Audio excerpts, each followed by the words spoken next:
अध्यात्म के जिज्ञासुओं, आज मैं एक अनूठे प्रसंग की चर्चा करूंगा।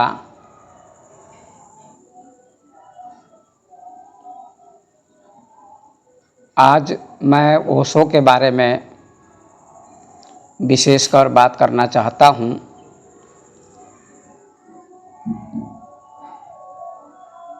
बहुत सारे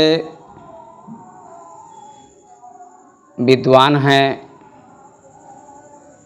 जो कहते हैं हमारे पास सारी समस्याओं का समाधान है।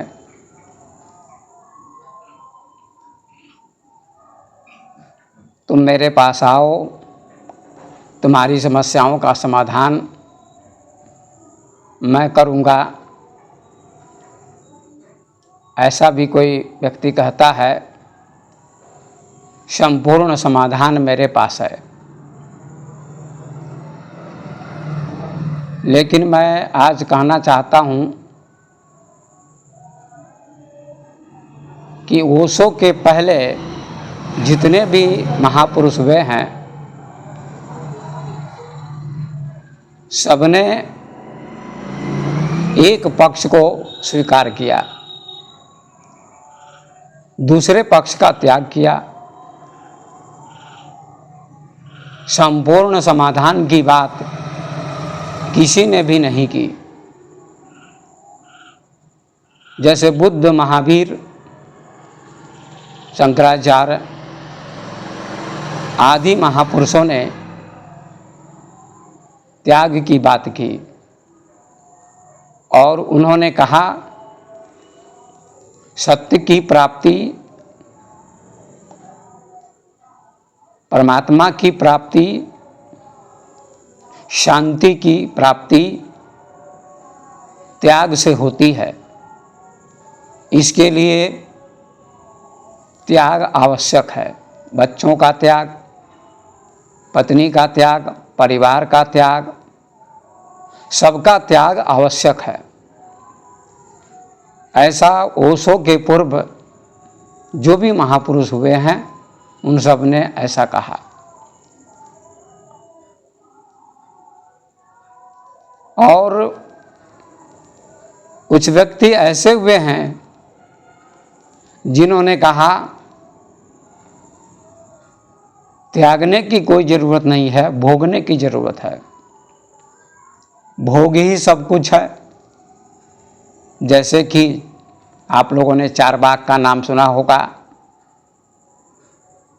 चारवाक कहते हैं, यावत् जीवेत सुखम जीवेत, ऋणम कृत्वा घृतम पिबेत,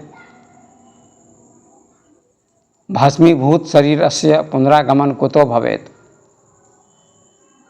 जब तक जियो सुख पूर्वक जियो और ऋण लेकर घी पियो, क्योंकि मृत्यु के बाद क्या होता है इसको कोई नहीं जानता।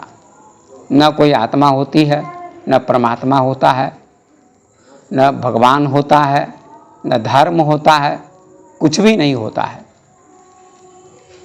इसलिए खाओ पियो, आनंद मनाओ, मौज पूर्वक जियो, सुख पूर्वक जियो, भोगों को भोगो, यही जीवन है। इसके अलावा कोई भी जीवन नहीं है। लेकिन ओशो ने सभी महापुरुषों की अपेक्षा एक नई खोज की, एक नई बात की।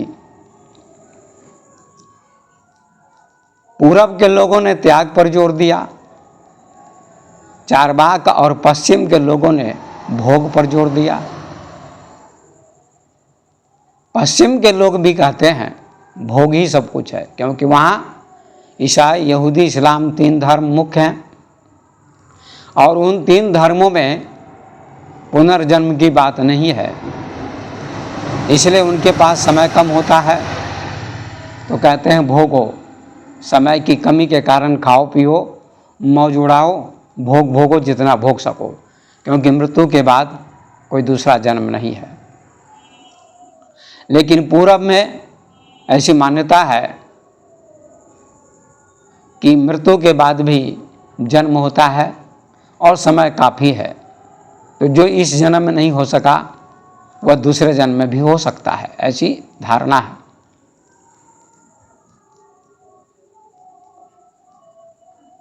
तो चारवाक और पश्चिम के लोगों ने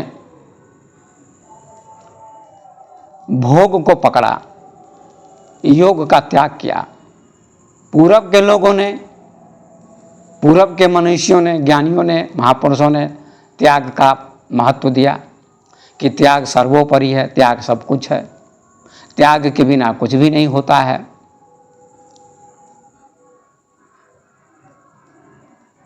दोनों के मार्ग अधूरे हैं। चारवाक का मार्ग भी अधूरा है। चारवाक का कथन है कि साधन ही सब कुछ है, खाना पीना, भोग भोगना, सुविधा जुटाना, ये सारे भोग के साधन हैं और इनको साधन माना जाता है। चारवाक साध्य को नहीं मानते। जीवन साधन है, शरीर साधन है, भोग भी साधन है, जितना भोग सको भोगो, साध्य कोई नहीं। साध्य माने परमात्मा, आत्मा, ईश्वर कोई भी नहीं है, केवल साधन है। और पश्चिम के भोगवादी लोगों ने भी यही माना है। दोनों ने एक एक किनारे को पकड़ा है। आप सभी जानते हैं नदी के दो तट होते हैं, एक तट से नदी नहीं हो सकती है। चारवाक और पश्चिम के लोगों ने एक तट को पकड़ा और पूरब के लोगों ने दूसरे तट को पकड़ा। दोनों तटों को जोड़ने की क्षमता न पूरब के पास है न पश्चिम के पास, क्योंकि पूरब त्याग पर अवलंबित है, निर्भर है, और पश्चिम भोग पर। एक एक किनारे को दोनों ने पकड़ रखा है। दोनों अधूरे हैं, पूरब भी और पश्चिम भी। ओशो ने दोनों तटों को जोड़ने का काम किया और पुल का निर्माण किया। यदि दोनों तटों को जोड़ना है तो पुल बनाना होगा। दोनों तट जुड़ेंगे, पुल के माध्यम से जब पुल बनेगा तो दोनों तट जुड़ेंगे और पुल का निर्माण होगा, तभी लोग आ जा सकेंगे, तब दोनों तट संपूर्ण होंगे। इसी प्रकार से जीवन की संपूर्णता ओशो की दृष्टि में दोनों तटों को जोड़ना है। इसलिए ओशो ने अपने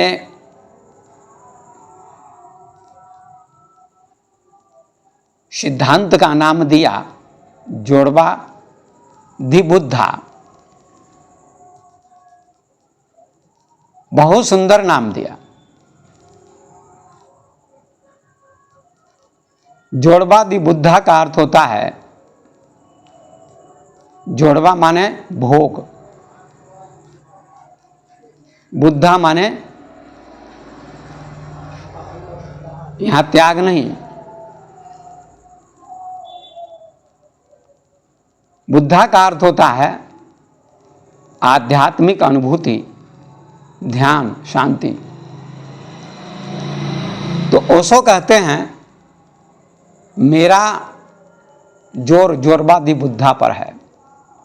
जोड़वा का अर्थ होता है जो भौतिक सुख का भी आनंद लेना जानता है अच्छी तरह से, और बुद्धा का अर्थ होता है जो ध्यान में भी जीता हो, जिसको आंतरिक शांति का भी अनुभव हो।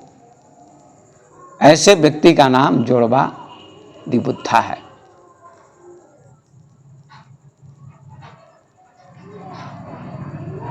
और किसी के पास बहुत संपत्ति है, धन है, वैभव है, कोठी है, बंगला है, कार है, सारी सुविधाएं हैं, अरबों की संपत्ति है, तो जोड़वा तो उसके पास है, मतलब भोग तो है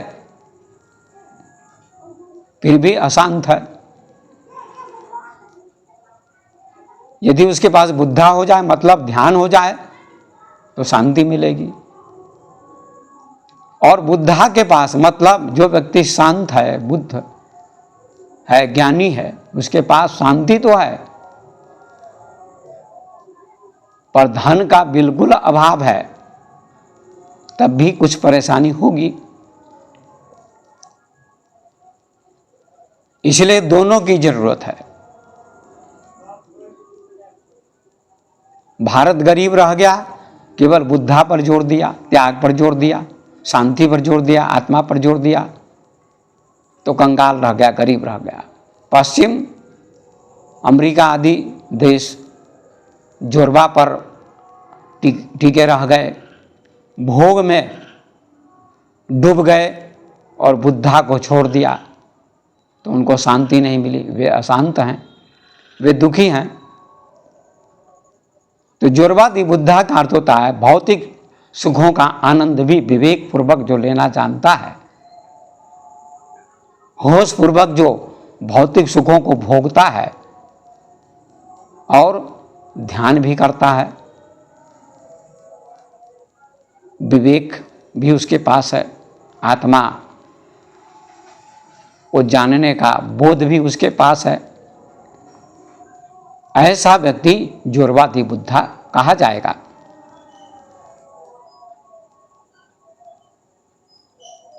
जैसे एक व्यक्ति है, उसने एक पुस्तक लिखी संपूर्ण समाधान, उसका नाम है प्रेमजीत सिरोही। उस व्यक्ति का कथन है कि संपूर्ण समाधान मेरे पास है, और जब गरीबी मिट जाएगी, सारे धनी हो जाएंगे, तो संपूर्ण समाधान हो जाएगा। ये बिल्कुल गलत बात है उस व्यक्ति की। गरीब धनी तो बहुत लोग हैं, अरबपति खरबपति, उनके पास जाकर पूछिए आपको शांति मिल गई, संतुष्टि मिल गई? नहीं मिली।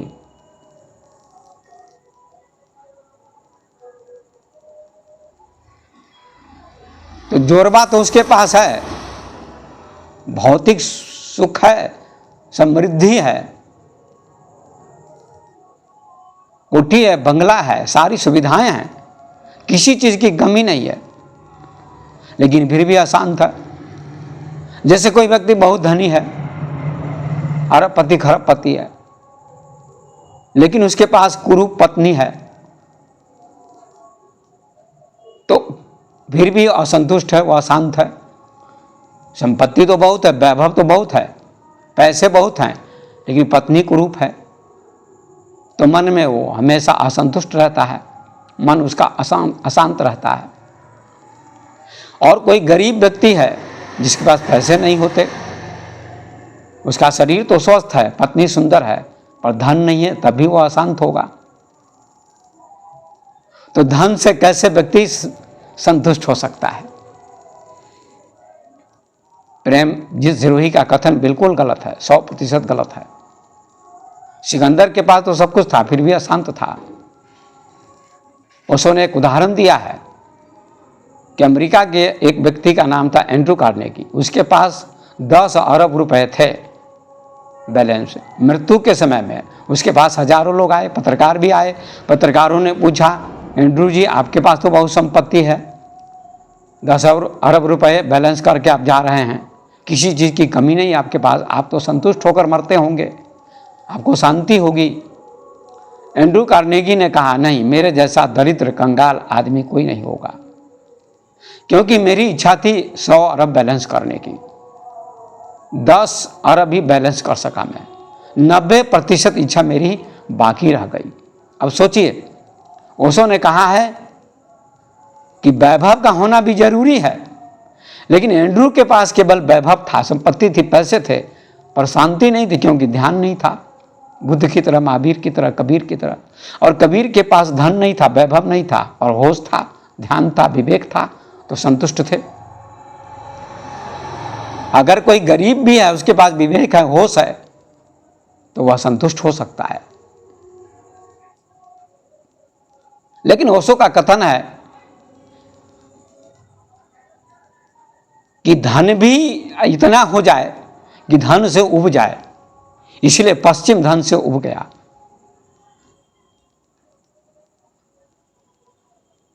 अब धर्म की खोज कर रहा है, ऋषि के साथ है, वहाँ के लोग हरिद्वार आते हैं, वृंदावन आते हैं, धर्म की खोज में, सत्य की खोज में।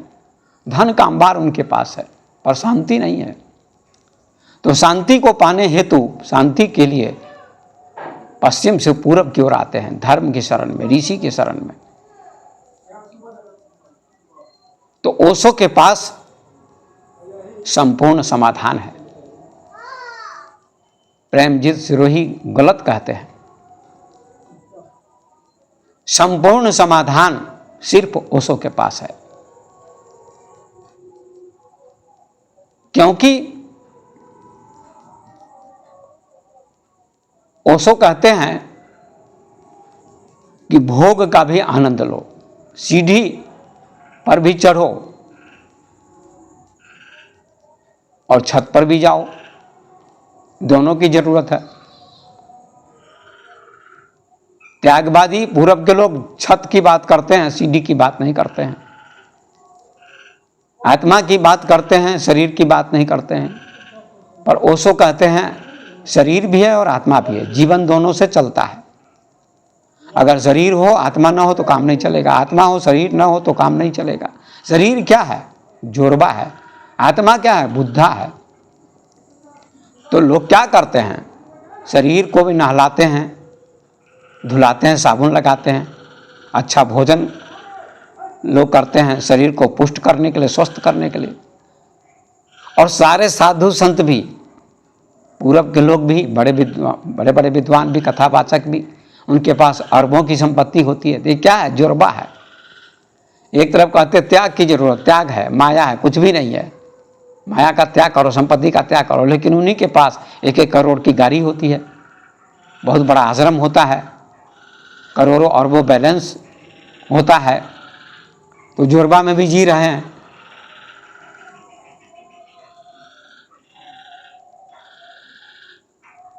लेकिन खंडन करते हैं जोरबा का, संपत्ति का, माया का, उपभोग भी करते हैं माया का, भोग भी करते हैं माया का। ओशो कहते हैं दोनों की जरूरत है। बुद्ध की तरह, महावीर की तरह ध्यान का आनंद भी होना चाहिए जीवन में, भौतिक आनंद भी चाहिए।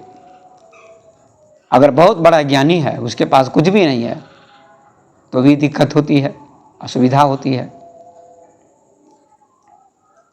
तो कुछ संपत्ति की भी जरूरत है। कबीर साहब ने कहा, साईं इतना दीजिए जामे कुटुंब समाए, मैं भी भूखा ना रहूं, साधु न भूखा जाए। इतनी संपत्ति होनी चाहिए कि मेरे परिवार का पालन पोषण भी हो, शरीर भी ठीक से चले, और द्वार पर भूखे अभ्यागत आ जाएं, उनकी सेवा भी होनी चाहिए, उनका स्वागत भी होना चाहिए। इतनी मांग तो संत कबीर ने भी की है। साम्यवादी कहता है सब समान हो जाएंगे तो लोग सुखी हो जाएंगे, सारे गरीब धनी हो जाएंगे, पूंजीवाद नष्ट होना चाहिए। मार्क्स भी यही कहता था, सर्वहारा इकट्ठा हो जाओ, तानाशाही की सरकार होनी चाहिए, शोषक की सरकार होनी चाहिए, शोषित की सरकार होनी चाहिए, शोषक की नहीं। क्योंकि गरीबों का शोषण किया जाता है और शोषक लोग पूंजीवादी होते हैं। तो पूंजीवादी की पूंजी छीनकर गरीबों में बांटी जानी चाहिए। इसलिए मार्क्स ने कहा, जब गरीब धनी हो जाएंगे, कम्युनिज्म कहता गरीब धनी हो जाएगा, सारे समान हो जाएंगे तो सुखी हो जाएंगे। लेकिन ये बात बिल्कुल सही नहीं है। धनी हो जाने के बाद भी गरीब, यदि उसके पास विवेक नहीं है, बोध नहीं है, ज्ञान नहीं है, तो धन का दुरुपयोग करेगा, मन अशांत रहेगा।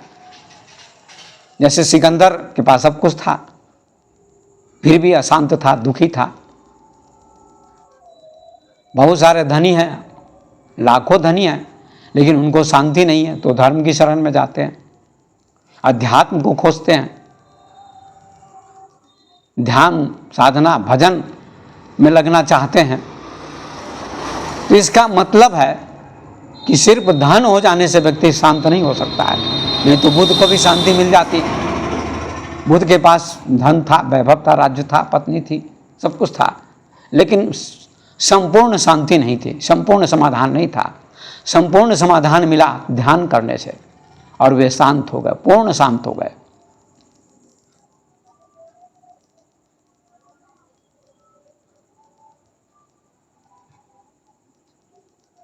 तो शांति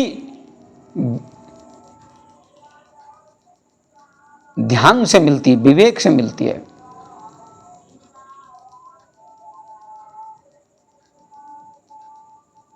तो इसलिए ओशो का संदेश है, कथन है कि संपूर्ण समाधान मेरे पास है।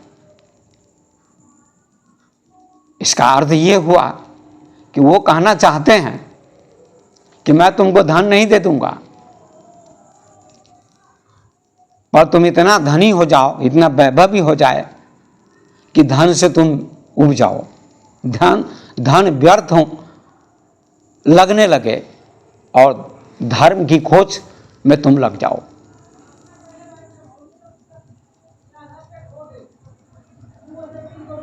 अभी धन ही नहीं है, भारत धन की खोज में लगा हुआ है, धन के लिए विदेश जाता है। यहाँ का व्यक्ति, यहाँ के साधु सन्यासी, यहाँ के व्यापारी विदेश जाते हैं। तो अभी धन की भूख है, तो धन की भी जरूरत है और धर्म की भी जरूरत है।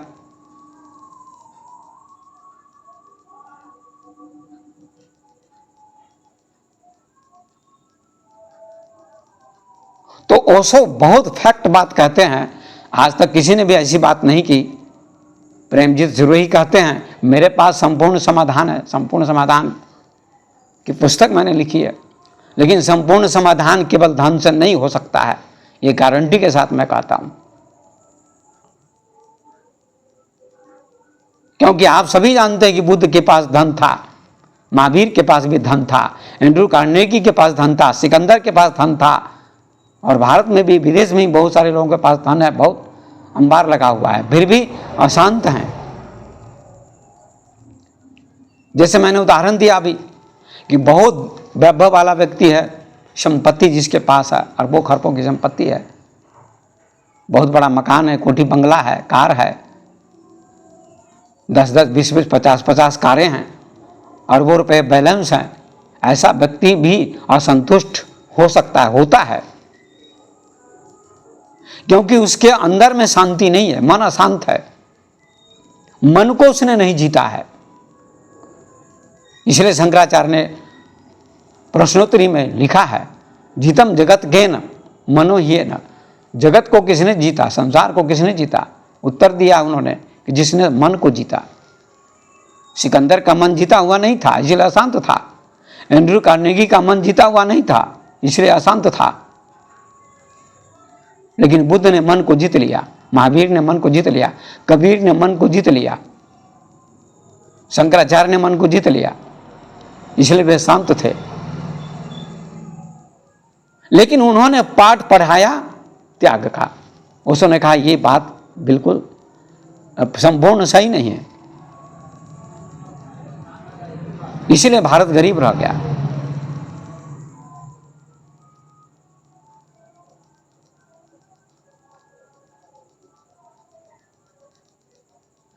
और साधु संत त्याग की बात करते हैं, विद्वान त्याग की बात करते हैं, और स्वयं माया के पीछे पड़े रहते हैं। बड़ी बड़ी कोठियां बनती हैं उनकी, बड़े बड़े बंगले बनते हैं, बड़े बड़े आश्रम होते हैं, सारी सुविधाएं होती हैं। तो त्याग से काम नहीं चलेगा, मन में अनासक्ति होनी चाहिए, धन भी हो और अनासक्ति भी हो। जैसे ट्रेन में कोई यात्रा कर रहा है तो ट्रेन में यात्रा करनी पड़ेगी, ट्रेन क्या साधन है और जहाँ जाना है वो साध्य है। लेकिन ट्रेन में बैठा हुआ व्यक्ति अनासक्त होता है कि ये ट्रेन मेरी नहीं है, यात्रा हो रही है। ऐसे संपत्ति हो पर अनासक्ति भी हो। ओशो के पास अपार संपत्ति थी, 93 रॉल्स रॉयस कारें थी, फिर भी उनको कोई आसक्ति नहीं थी, कोई मोह नहीं था। इतना बड़ा आश्रम उनका नष्ट कर दिया गया अमेरिका का रजनीशपुरम, फिर भी दुखी नहीं हुए।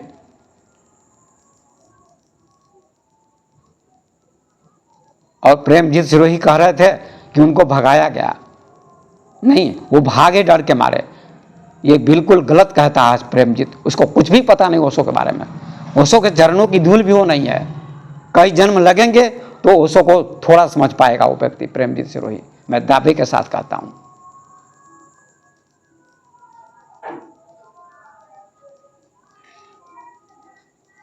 ओशो को जबरदस्ती भगाया गया, वहां के राष्ट्रपति ने भगाया, क्योंकि उनके वैभव से, उनके आश्रम से वहां की सरकार घबरा गई कि ओशो यहां रहेंगे अमेरिका में तो पूरी अमेरिका पर ओशो का शासन हो जाएगा, सारे ओशो के अनुयायी हो जाएंगे, अमेरिका बदल जाएगा।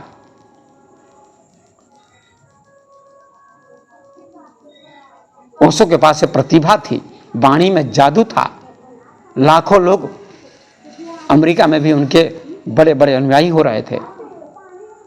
बड़े बड़े उद्योगपति, मनोवैज्ञानिक, कलाकार, मूर्तिकार, कवि, चित्रकार,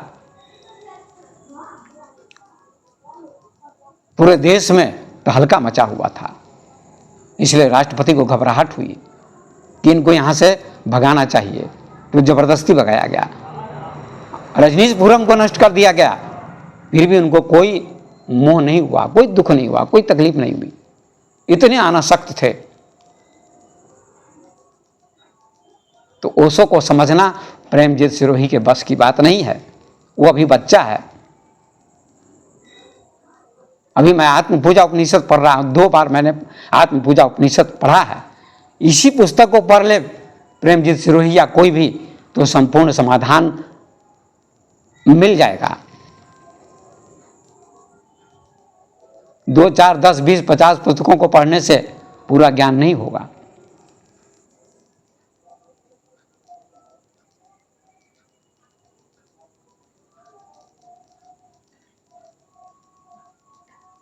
और पुस्तक को पढ़ने से ज्ञान नहीं होगा। वो तो कहते हैं 650 पुस्तकें मेरी हैं, लेकिन सबका मूल है ध्यान। प्रेमजीत सिरोही के पास ध्यान बिल्कुल नहीं है, ध्यान का ज्ञान ही नहीं है, न उसके पीछे चलने वाले लोगों को ध्यान का ज्ञान नहीं। इसलिए ओशो ने कहा है दार्शनिक व्यक्ति के पास प्रयोग नहीं होता है। इसी आत्मपूजा उपनिषद में उन्होंने कहा है प्रवचन में, वैज्ञानिक के पास प्रयोग होता है, धार्मिक व्यक्ति के पास प्रयोग होता है। बुद्ध के पास प्रयोग था, पतंजलि के पास प्रयोग था, महावीर के पास प्रयोग था, उन लोगों ने प्रयोग किया। और वैज्ञानिक के पास भी प्रयोग होता है, प्रयोगशाला में प्रयोग होता है, एक्सपेरिमेंट होता है, तब वैज्ञानिक संसार को कुछ देता है। ऐसे ही बुद्ध, महावीर, पतंजलि आदि लोगों ने प्रयोग किया, स्वयं जीवन को प्रयोगशाला बनाने का काम किया, ध्यान किया, योग किया, मेडिटेशन किया, और तब बताया दुनिया को। ध्यान करेगा व्यक्ति तो शांत हो जाएगा, शांति मिलेगी।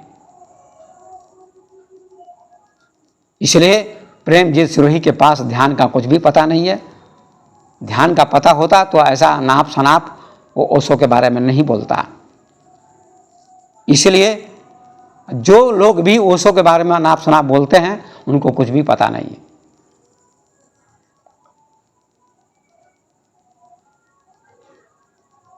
इसलिए चावल का एक दाना खाने से पेट नहीं भरेगा, पूरा भोजन करना पड़ेगा, तब पेट भरेगा, भूख मिटेगी। तो भारत के साधु संत हों चाहे विदेश के लोग हों, जो ओशो को समझते हैं वे धन्यभागी हैं। ओशो के पास संपूर्ण समाधान है। मतलब जोड़वा दि बुद्धा का सिद्धांत उन्होंने दिया। जोड़वा का अर्थ उन्होंने कहा धन भी होना चाहिए, और ध्यान भी होना चाहिए। दोनों की जरूरत है, दिन भी हो और रात भी हो। दिन हो रात ना हो तो जीवन की संपूर्णता नहीं हो सकती है। केवल धनी हो जाए व्यक्ति, धन हो जाए, संपत्ति हो जाए तो सुख नहीं मिलेगा, शांति नहीं मिलेगी। ध्यान भी होना चाहिए, तभी शांति मिलेगी। शरीर भी हो, आत्मा भी हो, स्त्री भी हो, पुरुष भी हो, रात भी हो, दिन भी हो, धरती भी हो, आकाश भी हो। तो ओशो ने धरती और आकाश को जोड़ने का काम किया। कोई भी हवाई जहाज फ्लाइट करता है तो धरती का स्पर्श करके आकाश में फ्लाइट करता, उड़ान भरता है। इसी प्रकार से ये भोग क्या है, जोड़वा क्या है, धन है, पृथ्वी है, और बुद्धा क्या है, आकाश है। आकाश की भी यात्रा करनी है, आत्मा की तरफ भी यात्रा करनी है, सत्य को भी जानना है, ईश्वर को भी जानना है। तो अब मैं अपनी वाणी को विराम देता हूं। आज का विषय मेरा है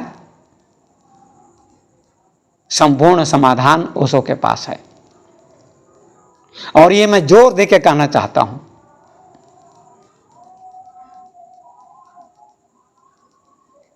इसलिए ओशो ने नहीं कहा तुम चले जाओ, त्याग दो, हिमालय चले जाओ।